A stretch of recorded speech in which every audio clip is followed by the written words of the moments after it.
Well, my name is Danielle, and I run a company called Rustic Joyful Food with my husband.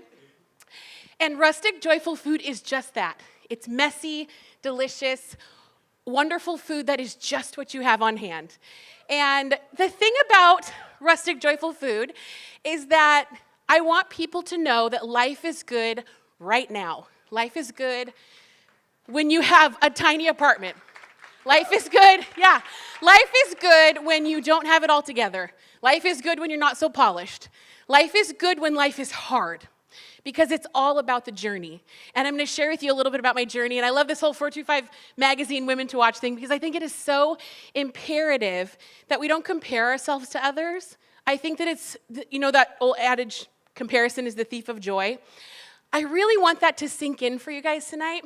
This isn't to compare. I'm like, oh my gosh, my story was so horrible, and then it just came back up, and I was like this phoenix, and which it really was. My story's pretty horrible. Wait until I get into it. And then, you don't have to have this crazy story in order to achieve your dreams and your goals. But it's always nice to speak about. You're like, I lost my house. I did. They repoed our cars. They did. But it's funny because 10 years ago, my husband and I got married. Well, 11 years ago, we got married. And I decided that I wanted to open a restaurant. And all of our friends were like, oh my gosh, are you trying to get a divorce? And I'm like, no, I just love to cook and I love business. And this is just going to be perfect for us. And so we opened this restaurant. And the restaurant was incredible, by the way. It was called Manola. It was in Tacoma. And I remember standing in front of the restaurant one day as we opened. And I'm like, gosh, God just told me, I'm going to pay all your bills for this place. And I was like, yeah, Lord, thank you. We're going to do this. And slowly but surely, 3 years later, because I didn't know anything about opening or running a restaurant, we closed. The food was incredible, though. The food was incredible. I stick by that. The food was incredible. So we closed our restaurant. We're in the midst of losing everything. I'm talking like everything. You go from making $300,000 a year to, should we apply for food stamps? It was a real thing that we were going through, my husband and I, and it was a struggle and it was a strain on our marriage. And I thought, gosh, what are we going to do? So we packed up and we lost our house and we lost our cars and we had this beautiful little baby. I left that part out. The reason that the restaurant closed is because I got pregnant and I wasn't able to be there every day doing all the day-to-day operations, all that crazy stuff that you need to do at a restaurant. And it took about 9 months during my pregnancy for us to close. And so you'd think when you're losing everything that it would be really hard and really emotional, and it is. But the thing that was so neat is we had Noah, and I like to say that Noah really saved our marriage. He saved our marriage. He saved my life. He is the neatest, most amazing, most challenge you type of child. I got that because I challenged my parents. My teeth. We're back to the podium. Just for a little swiggle. Okay, so we have Noah, and we're like, I vowed I will never cook again. I'm never going to do this. I almost lost my marriage. We lost our house, all this crazy stuff. I'm like, I'm not going to cook again. It's steamed broccoli, ground turkey, rice for the rest of our lives. And then Noah was about 6 months old, and we had no money. We had no money. We had nothing. And I'm like, I guess I got to start feeding him. He needs real food now. We're moving past formula. We're moving past breastfeeding. We're moving past all of that. So Noah started to eat. I'd roast zucchinis and stuff because it was so much cheaper to buy than, make your own food than to buy it. So he starts eating, and it just awoke this need in me to cook again. And my sweet husband's like, well, could you make pasta? Could you do some of the stuff that you used to do? And I'm like, okay, it is very affordable.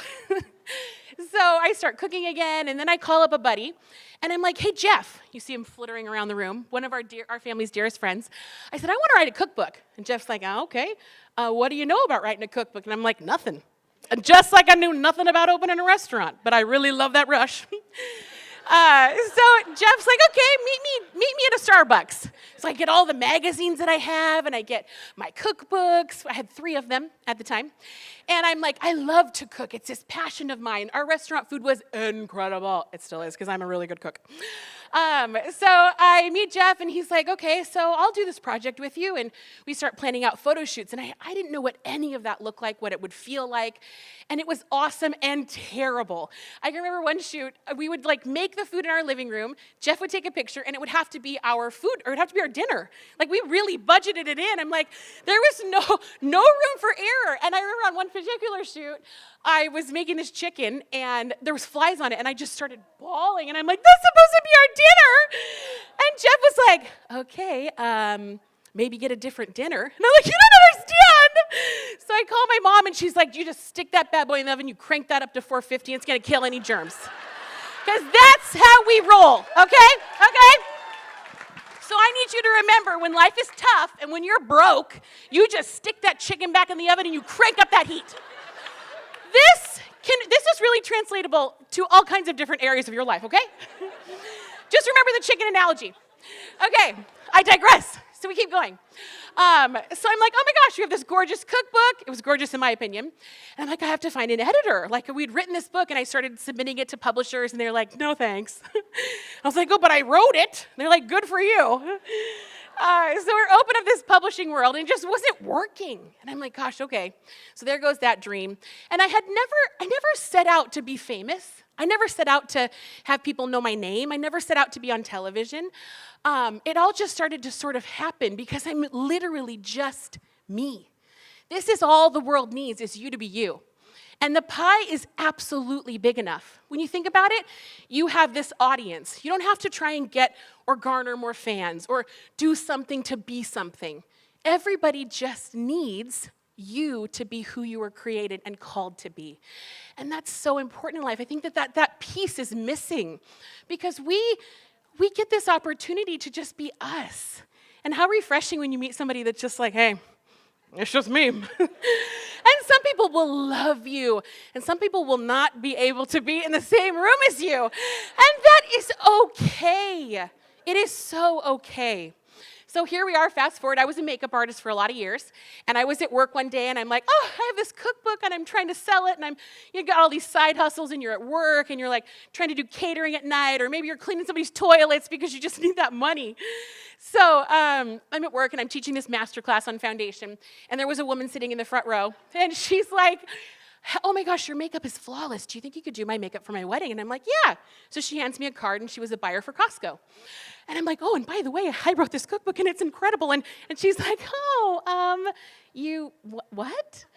And I said, I wrote this cookbook, and it's beautiful, and it's called My Heart's Table, and I tell my whole story, and it's recipes for my restaurant. And she's like, okay, I just want you to do my makeup.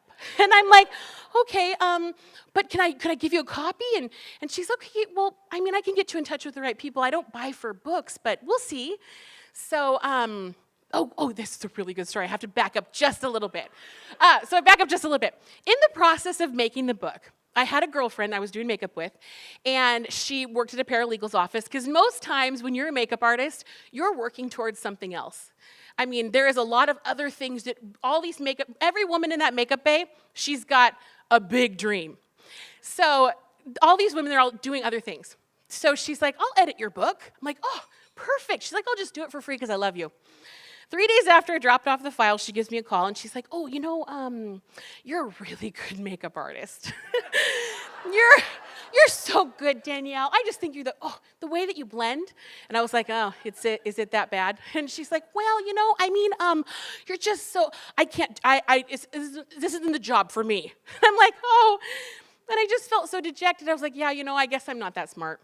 I guess I'm not that good. I guess I shouldn't be trying to write a book when I can barely pay my bills. And so the opportunity arose several months later. Lisa introduced me to one heck of an editor. And she said, you need an editor for that book you're working on.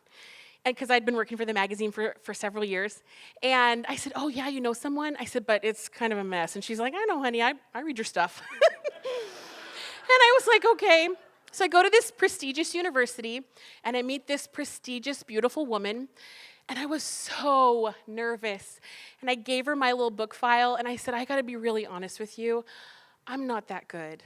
And I have this story that is like burning a hole inside me, and I really want to tell it. And she said, don't even worry. I'll read it. Nothing will surprise me. And I remember just feeling so insecure as I left, like, I am not that smart.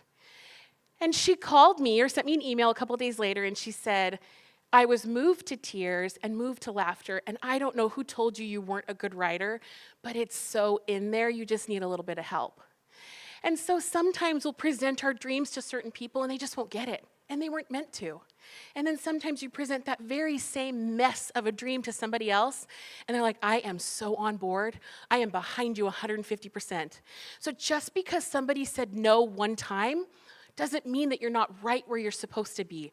Just because you missed your rent 1 or 65 times doesn't mean that you're not supposed to be doing what you're doing.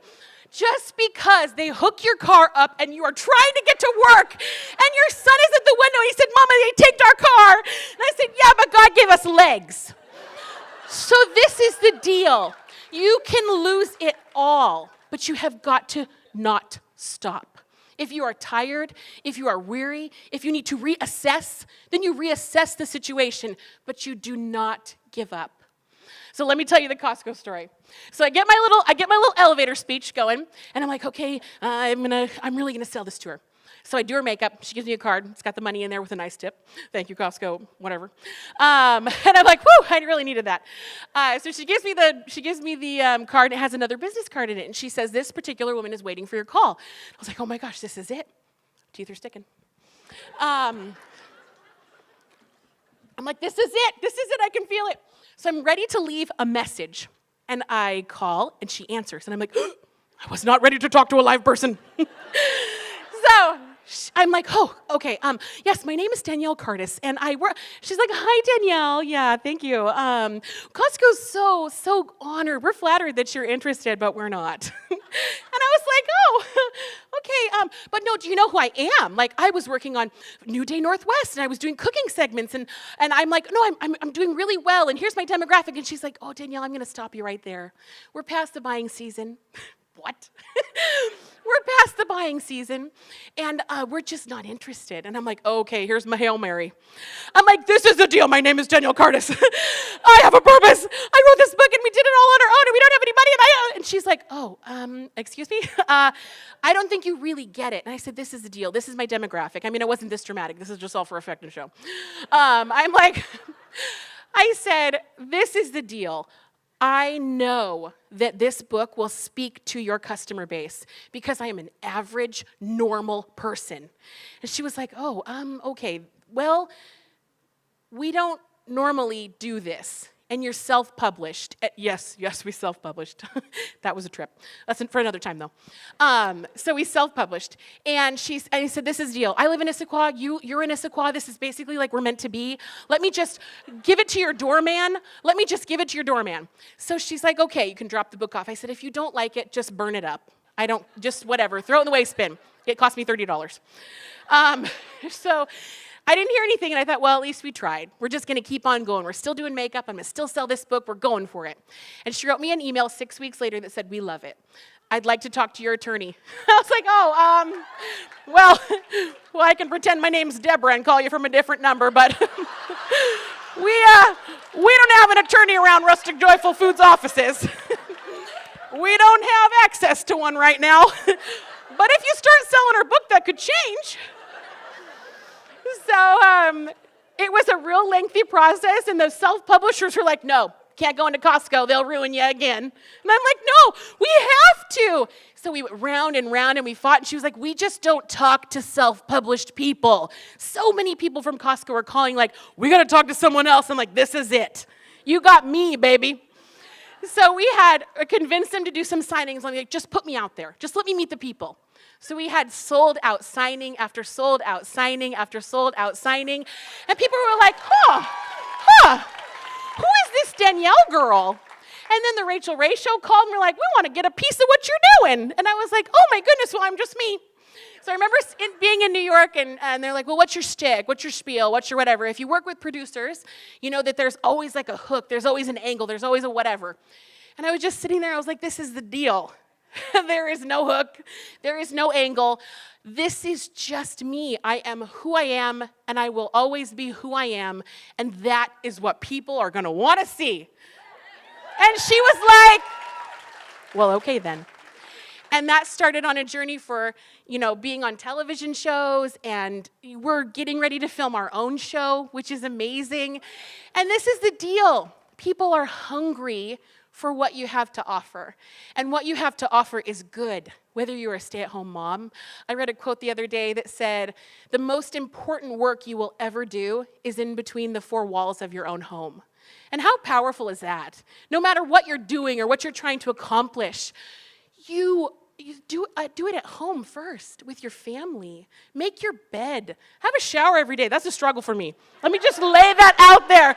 I will call my mom and I'll literally I'm self-employed. So sometimes you're just laying in bed, woe is me, because life is tough. And your mom's like, well, have you showered? And I'm like, that's none of your business. So have a shower. It changes your perspective. And then you're able to really go after that calling that God has laid out before you. Clean. So in a nutshell, rustic joyful food is just that. I used to be really nervous about how was I going to sell this? How could I sell hope for women in pot roast? And then I just felt like God said one day, hey, you know what? Just be you. Just sell, hope for women in pot roast. Because I have such a heart for each and every woman to really realize their true potential. And sometimes we can't realize our true potential when we want to be somebody else. So I would encourage you tonight, as you're laying your head on your pillow, say this is so cheesy, say 5 things that you really love about you. Do you like your lips? Do you like your booty? Do you like the tummy where your kids lived? I mean, come on. My husband is the sweetest man ever, and I'm like, you know what? Sometimes I feel like I could, lose a couple pounds if you encourage me to. And he's like, I would never. That body housed my babies. Yeah. You get you a man, okay? Get you a man like that. Get you a man like that. This is the deal. Love who you are. Love who God made you to be. Start praying. That's a big thing. That's a big thing. We need to reach outside of ourselves sometimes, okay? Reach outside of yourself sometimes. All the stuff about like the grit and you get it and you get down and dirty and it comes from the deepest, darkest place. I don't know. I got to find it somewhere else. Because it's sometimes very deep and dark in there. So that's it. This is Rustic Joyful Food, and we're writing books and we're on shows and all that stuff is wonderful. But it's not the cool part. The cool part is being able to encourage women to really be who they were called to be. And that's it. So there you go, guys. Woo.